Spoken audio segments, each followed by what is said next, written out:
루이스 캐럴이라는 영국의 작가라고 합니다. 유명한 작품이 이상한 나라의 앨리스 하나예요. 네, 하나인데, 자, 헌시부터 쭉 읽어볼게요. 헌시, 앨리스 리델에게 바친다. 황금빛 햇살이 반짝이는 오후, 우리의 배는 자유로이 수면 위를 미끄러져 가네. 두자 노를 젓는 건 서툰 두 쌍의 작은 손, 또 다른 한 쌍의 어린 손이 이리저리 떠도는 우리를 이끄니. 아, 무자비한 세 사람이여. 이런 오후에 몽롱한 햇살을 맞으면서 깃털조차 흔들지 못할 정도로 간신히 숨쉬고 있는 나에게 억지로 이야기를 조르다니. 하지만 한 사람의 애절한 목소리가 어떻게 세 사람의 혀를 거스를 수 있으리. 막무가내 첫째가 명령하길, 자, 시작해요. 둘째는 조금 부드럽게, 엉뚱한 이야기가 좋아요. 그리고 셋째에 이르러서는 1분마다 이야기를 가로막는다. 하지만 머지않아 침묵이 깊어지고 아이들은 이야기에 열중한다. 꿈의 아이와 함께 돌아다니는 놀라움으로 가득한 이상한 나라. 새와 짐승과 정답게 이야기를 나눈다. 반쯤은 그것을 진실이라 믿으며. 하지만 이윽고 이야깃거리는 떨어지고 공상의 우물도 다 말라버린다. 지친 이야기꾼은 한숨 돌리려고 나머지는 다음에 조심스레 말을 꺼내면 지금이 그 다음이에요. 다 같이 즐겁게 외친다. 이상한 나라의 이야기는 그렇게 만들어졌다. 작은 망치로 천천히 하나씩 신기한 사건을 두드려내듯이. 그리고 어느새 이야기는 끝나고 즐거운 우리 일행은 집으로 돌아간다. 저물어가는 석양 아래를 흘러. 오, 앨리스, 이 철없는 이야기를 받아 그 부드러운 손으로 눕혀주렴. 추억의 수수께끼 같은 원의 한가운데 어린 날의 꿈이 엮어진 주변에 아득히 먼 나라에서 순례자들이 따서 가져오는 이미 시들어버린 화관처럼. 1장, 토끼굴로 떨어지다. 앨리스는 점점 지루해지기 시작했다. 강둑에서 언니 옆에 앉아 있었지만 할 일은 아무것도 없었다. 한두 번 언니가 읽는 책을 들여다보기도 했지만 그림도 없고 대화도 나오지 않았다. 앨리스는 생각했다. 도대체 그림도 대화도 없는 책이 무슨 소용이 있지? 그래서 앨리스는 혼자서 이런저런 생각을 했다. 할 수 있는 한 말이다. 더운 날씨 탓에 너무 졸려서 머리가 멍했다. 데이지 화환을 만들며 노는 것도 좋지만 그러려면 귀찮아도 일어나서 데이지를 따야 하고, 그때 갑자기 핑크색 눈을 가진 흰 토끼가 앨리스 옆을 스쳐 달려갔다. 그것 자체는 별로 놀라운 일이 아니었다. 사실 앨리스는 그 토끼가 혼잣말을 하는 걸 들었을 때에도 그다지 이상하다고는 생각하지 않았다. 맙소사, 큰일 났네. 이러다 지각하겠어. 나중에 생각해보니 이걸 이상하다고 여기지 않은 게 더 이상했지만 이때는 왠지 모든 게 너무나 자연스럽게 느껴졌다. 하지만 토끼가 조끼 주머니에서 회중시계를 꺼내보고 나서 다시 서둘러 뛰어갔을 때 앨리스는 비로소 깜짝 놀라 일어섰다. 그때 갑자기 깨달은 것이다. 주머니가 달린 조끼를 입고 있을 뿐만 아니라 회중시계까지 가진 토끼를 본 건 태어나서 처음이라는 사실을. 호기심에 사로잡힌 앨리스는 토끼의 뒤를 쫓았다. 들판을 가로질러 간 덕분에 곧 녀석을 따라잡을 수 있었다. 흰 토끼는 막 숲풀 아래 커다란 토끼굴로 뛰어드는 참이었다. 다음 순간 앨리스도 금세 뒤따라 뛰어들었다. 어떻게 다시 나올지에 대해서는 눈꼽만큼도 생각하지 않았다. 토끼굴은 얼마 동안 터널처럼 쭉 이어지다가 갑자기 밑으로 향했다. 앨리스는 너무 갑작스러워서 멈추려는 생각 같은 건 할 틈도 없이 어느새 무척이나 깊은 우물 같은 곳으로 쭉쭉 떨어지고 있었다. 우물이 너무 깊었기 때문일까? 아니면 너무 느리게 떨어지고 있기 때문일까? 어쨌든 시간이 아주 많아서 앨리스는 떨어지는 동안 주변을 둘러보거나 다음에는 무슨 일이 벌어질까를 생각했다. 우선은 아래를 내려다보고 어디로 향하고 있는지를 파악하려고 했지만 너무 어두워서 아무것도 보이지 않았다. 그래서 이번에는 우물을 둘러싼 벽을 봤더니 선반이랑 책장 등이 빽빽히 들어차 있고 여기저기 지도나 그림이 걸려 있었다. 지나가는 길에 선반 하나에서 병을 꺼내보니 라벨에 오렌지 마멀레이드라고 적혀 있었는데 유감스럽게도 안은 텅 비어 있었다. 앨리스는 병을 떨어뜨리거나 해서 아래에 있는 누군가를 죽게 만들고 싶지는 않았기 때문에 떨어지는 와중에도 겨우겨우 또 다른 선반에 병을 밀어 넣었다. 앨리스는 생각했다. 됐어. 이만큼 떨어져 봤으니 이제 계단에서 굴러 떨어지는 정도야 별거 아니지. 집에 돌아가면 모두 나를 무지 용감하다고 생각할 거야. 그래, 설사 지붕 꼭대기에서 떨어진다고 해도 나는 절대 아무 말도 안 할 거야. 그야 당연히 말할 수가 없을 것이다. 아래로, 아래로, 또 아래로. 혹시 바닥 같은 건 처음부터 없었던 걸까? 앨리스는 소리내어 말해보았다. 도대체 몇 마일 정도 떨어진 걸까? 슬슬 지구 중심 정도까지는 틀림없이 왔을 것 같은데 그건 그러니까 4,000마일 정도는 떨어진 게 아닐까? 앨리스는 그런 것을 학교에서 배웠다. 어차피 아무도 듣지 않으니 지금이 모처럼의 지식을 뽐내기에 아주 좋은 기회는 아니었지만 그래도 복습하는 건 좋은 거니까. 그래, 대략 그 정도 거리일 거야.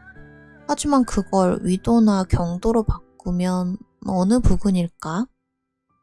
실은 위도나 경도가 뭔지 전혀 몰랐지만 앨리스가 보기에 이 말은 멋있고 폼이 나는 것 같았다. 잊고 앨리스는 또 혼잣말을 하기 시작했다. 혹시 이대로 지구를 뚫고 나가는 건 아닐까? 그럼 진짜 우스워 보일 거야. 머리를 아래로 하고 거꾸로 걷는 사람들 한가운데로 튀어나오거나 하면 지구 정반대에 있는 장소를 가리켜서 대천지라고 하던가? 이때만은 앨리스는 아무도 듣지 않는 것에 안심했다. 왜냐면 아무리 생각해도 맞지 않는 말처럼 들리지, 맞는 말처럼 들리지 않았기 때문이다. 지구 반대쪽을 가리키는 말이라면 사실은 대척지라고 해야 한다. 어쨌든 나라 이름은 거기 사람들에게 물어봐야지. 실례지만 아주머니, 여기는 뉴질랜드인가요? 아니면 오스트레일리인가요? 앨리스는 말하면서 인사를 하려고 몸을 앞으로 기울였다. 허공에서 떨어지면서 하는 인사다. 당신이라면 흉내낼 수 있겠어? 하지만 그런 걸 물으면 아마 날 몹시 멍청한 여자애로 생각할 거야. 안 돼. 절대 물어보면 안 돼. 틀림없이 어딘가에 써 있을 거야. 아래로, 아래로, 아래로. 달리 할 일도 없어서 앨리스는 금세 또 떠들기 시작했다. 다이아는 오늘 밤 나를 무척 그리워할 거야. 다이아는 고양이 이름이다. 다과 시간에 모두 다이아에게 우유 주는 것을 잊지 말아야 할 텐데. 아, 불쌍한 다이아. 네가 함께 떨어졌으면 좋았을 텐데. 이런 공중에 쥐는 없을 것 같지만 박쥐라면 잡힐지도 몰라. 봐봐, 저거 진짜 쥐랑 닮았어. 하지만 고양이가 박쥐를 먹을 수 있나? 이쯤 되자 점점 졸음이 쏟아지기 시작한 앨리스는 꾸벅꾸벅 졸면서 계속 혼잣말을 했다. 고양이가 박쥐를 먹나? 고양이가 박쥐를 먹어? 그리고 때때로 이렇게도 중얼거렸다. 박쥐는 고양이를 먹나? 애당초 어느 질문에도 대답할 수 없기 때문에 질문이 뒤집어졌다고 해도 별 차이는 없었지만 스스로도 꾸벅꾸벅 졸고 있다는 건 알고 있었다. 꿈속에서 앨리스는 다이아와 손을 잡고 걸으면서 아주 진지하게 이렇게 물었다. 다이아, 사실을 말해줘. 너 박쥐 먹은 적 있어? 그때였다. 갑자기 쿵, 쿵. 잔가지와 낙엽 더미 위로 엉덩방아를 찧었다. 이걸로 떨어지는 건 끝이 났다. 상처는 전혀 없었기 때문에 앨리스는 금세 벌떡 일어났다. 위로 올려다보니 머리 위는 칠흑 같은 어둠뿐이었다. 눈앞을 보니 긴 통로가 뻗어있고 흰 토끼가 여전히 헐레벌떡 뛰어가는 게 보였다. 우물쭈물 있을 수는 없었다. 휙 바람처럼 내달린 앨리스는 때마침 토끼 녀석이 모퉁이를 돌면서 이렇게 말하는 것을 들었다. 아, 이제 진짜 어쩌지? 이러다간 지각도 보통 지각이 아니겠어. 분명히 바로 뒤를 따라 모퉁이를 돌았는데 흰토끼의 모습은 이미 온데간데 없었다. 앨리스는 혼자 가늘고 긴 천정이 낮은 홀에 우두커니 서 있었다. 천정에는 일렬로 드리워진 램프가 주위를 비추고 있고 많은 문이 홀 주위를 쭉 둘러싸고 있었지만 모두 잠겨 있었다. 앨리스는 왔다 갔다 하면서 문을 모조리 열어보았지만 하나도 열리지 않았다. 홀 한가운데를 풀이 죽은 모습으로 왔다 갔다 하면서 도대체 어떻게 하면 여기서 다시 나갈 수 있을까를 생각하니 서글퍼졌다. 그때 갑자기 뭔가에 부딪혔나 싶어서 봤더니 작은 세발탁자였다. 전체가 딱딱한 유리로 만들어져 있고 그 위에는 아주 작은 황금 열쇠 하나만이 놓여 있었다. 제일 먼저 앨리스의 머리에 떠오른 것은 이것이 홀의 문 중 하나에 딱 맞지 않을까 하는 것이었다. 하지만 이런 열쇠 구멍이 너무 큰 건지 아님 열쇠가 너무 작은 건지 문은 하나도 열리지 않았다. 그래도 한 번 더 돌면서 시험해보고 있을 때 좀 전에는 알아차리지 못했던 낮게 드리운 커튼을 발견했다. 그 뒤에 높이 15인치 정도의 작은 문이 있어서 황금 열쇠를 꽂아봤더니 이거다. 딱 맞는 게 아닌가. 문을 열자 작은 통로가 나타났다. 쥐구멍보다는 약간 큰가 싶을 정도로 좁아서 무릎을 꿇고 들여다보니 통로는 지금까지 아무도 본 적이 없을 정도로 멋진 정원으로 이어져 있었다. 하지만 아무리 앨리스가 어두컴컴한 홀을 빠져나가 저쪽에 눈부시도록 탐스럽게 피어난 화단이나 시원해 보이는 분수 사이를 산책하고 싶다고 빌어봤자 이렇게 작은 문으로는 머리조차 빠져나갈 수가 없었다.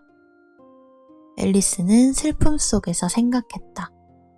설사 머리가 빠져나갔다고 해도 어깨가 통과하지 못하면 아무 의미가 없잖아. 아, 망원경처럼 몸이 늘어났다, 줄어들었다. 그렇게 할 수 있다면 얼마나 좋을까? 할 수 있을 거야, 기회만 있다면.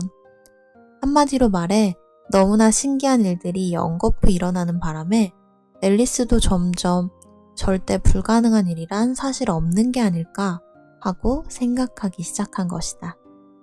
하지만 작은 문 옆에서 그저 기다리고 있어봤자 아무런 소용이 없기 때문에 앨리스는 탁자가 있는 곳으로 돌아왔다. 그리고 혹시 다른 열쇠가 놓여있거나 하지 않을까 살짝 기대했다. 아니면 사람을 망원경처럼 줄이는 방법이 적혀있는 책이라든가? 그런데 이번에 발견한 것은 작은 병이었다. 좀 전에는 분명 없었어. 앨리스는 중얼거렸다. 병의 목 부분에는 종이 라벨이 붙어있고 거기에는 나를 마셔 하고 예쁜 글자로 크게 인쇄되어 있었다. 거참 듣던 중 반가운 이야기로군. 나를 마셔라니. 하지만 영리한 앨리스는 그런 짓을 부랴부랴 저지르지는 않았다. 앨리스는 말했다. 안 돼. 우선 제대로 확인해야 해.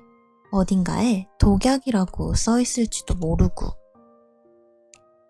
왜냐하면 지금까지 아이들이 등장하는 그런 식의 이야기를 몇 가지 읽은 적이 있기 때문이다. 화상을 입었다던가 야수에게 잡아먹혔든가. 그 밖에 여러 가지 달갑지 않은 일을 당한 아이들의 이야기 말이다. 그런 일은 모두 그 아이들이 친구들에게 배운 간단한 규칙을 잊어버렸기 때문에 일어난 것이다. 예를 들어 새빨갛게 달아오른 부직갱이를 계속 잡고 있으면 화상을 입는다든가, 칼로 손가락을 아주 깊게 베이면 피가 난다던가 하는 것들 말이다. 앨리스는 절대 잊어버리지 않았다. 만약에 독약이라고 쓰인 병의 내용물을 많이 마시거나 하면 언젠가는 반드시 좋지 않은 일이 일어난다는 것을. 하지만 이 병에는 독약이라고 써있지 않았다. 그래서 앨리스는 과감하게 맛을 보았다. 그러자 어머, 이거 맛있잖아. 실제로 그 맛은 체리 타르트와 커스터드, 파인애플과 캐러멜, 거기에 뜨거운 버터 토스트를 섞어 놓은 것 같았다. 앨리스는 단숨에 그것을 다 마셔버렸다. 왠지 느낌이 이상해. 앨리스는 말했다. 나 좀 봐. 망원경처럼 줄어들고 있어. 그렇다. 실로 말 그대로였다. 앨리스는 이미 겨우 10인치 남짓한 키에 불과했다. 앨리스는 순식간에 얼굴이 환해졌다. 그도 그럴 것이 지금 크기라면 저 작은 문을 빠져나가 맞은편에 있는 멋진 정원으로 들어갈 수 있지 않은가. 그래도 우선은 만약을 위해 2, 3분 기다리면서 지금보다 더 줄어들지는 않는지 확인해 보았다. 약간 걱정이 되었기 때문이다. 하지만 생각해봐. 어쩌면 양초처럼 내가 전부 사라져버릴지도 모르잖아. 헉, 그럼 난 어떻게 될까? 앨리스는 어떻게든 상상해보려고 했다. 양초의 불꽃은 꺼진 후에 어떻게 보였더라? 하지만 생각해낼 수 있을 리가 없었다. 그런 건 한 번도 본 적이 없으니 말이다. 잠시 후 더 이상 아무 일도 일어나지 않는다는 것을 알고 앨리스는 바로 맞은편 정원으로 가기로 결심했다. 하지만 가엾은 앨리스. 문 쪽으로 갔다가 황금 열쇠를 잊어버리고 왔다는 사실을 깨닫고 탁자 쪽으로 돌아가 보니 이번에는 열쇠에 조금도 손이 닿지 않는다는 사실을 깨달았던 것이다. 보이기는 보였다. 밑에서 올려다보면 유리 너머로 확실히 말이다. 앨리스는 어떻게든 탁자 다리를 기어오르려고 했지만 너무 미끄러워 불가능했다. 완전히 지쳐버린 불쌍한 꼬마 앨리스는 주저앉아 엉엉 울기 시작했다. 뭐야, 울어봤자 아무 소용없어. 앨리스는 스스로에게 다소 엄격하게 말했다. 나라면 너에게 당장 울음을 그치라고 충고하겠어. 앨리스는 종종 스스로를 향해 매우 좋은 충고를 했다. 하지만 그 충고를 따르는 일은 드물었다. 때로는 너무 심하게 자신을 꾸짖어서 울상을 짓는 일도 있었다. 심지어 한 번은 스스로 자기 뺨을 후려치려고 했을 정도였는데 그때는 자기 자신을 상대로 한창 크로켓 시합을 할 때 속임수를 썼기 때문이었다. 그렇다. 이 이상한 아이는 1인 2역 놀이를 매우 좋아했다. 하지만 지금은 1인 2역 같은 걸 해봤자 의미가 없어. 불쌍한 앨리스는 생각했다. 어차피 지금 내 몸 크기는 제대로 된 사람 하나만큼도 안 되는 걸. 이러저러 하는 사이 앨리스의 시선은 문득 탁자 아래 놓여있는 작은 유리 상자에 멈췄다. 열어보니 안에는 아주 작은 케이크가 들어있고 그 위에는 나를 먹어라는 말이 예쁘게 늘어놓은 건포도로 쓰여 있었다. 좋아, 먹어주지. 앨리스는 말했다. 그래서 만약에 키가 커진다면 저 열쇠에 손이 닿을 것이고 만약에 좀 더 줄어든다면 문 아래로 기어나갈 수 있어. 어느 쪽이든 저 정원으로는 갈 수 있다는 거지. 이렇게 되면 이제 어느 쪽이건 상관없어. 아주 조금 케이크를 베어 먹은 앨리스는 불안한 듯이 중얼거렸다. 어느 쪽이야? 어느 쪽? 손을 머리 꼭대기에 대고 어떻게 되어가는지 확인하려고 했지만 아무리 시간이 지나도 키는 그대로였다. 물론 케이크를 먹어도 키가 변하지 않는 게 보통이지만 앨리스는 어느새 이상한 일이 일어날 것만 같은 기분이 들어서 당연한 일이 당연하게 일어나는 인생 같은 건 답답하고 지루하게 여겨졌다. 그래서 앨리스는 부지런히 노력하여 눈 깜짝할 사이에 케이크를 다 먹어버렸다.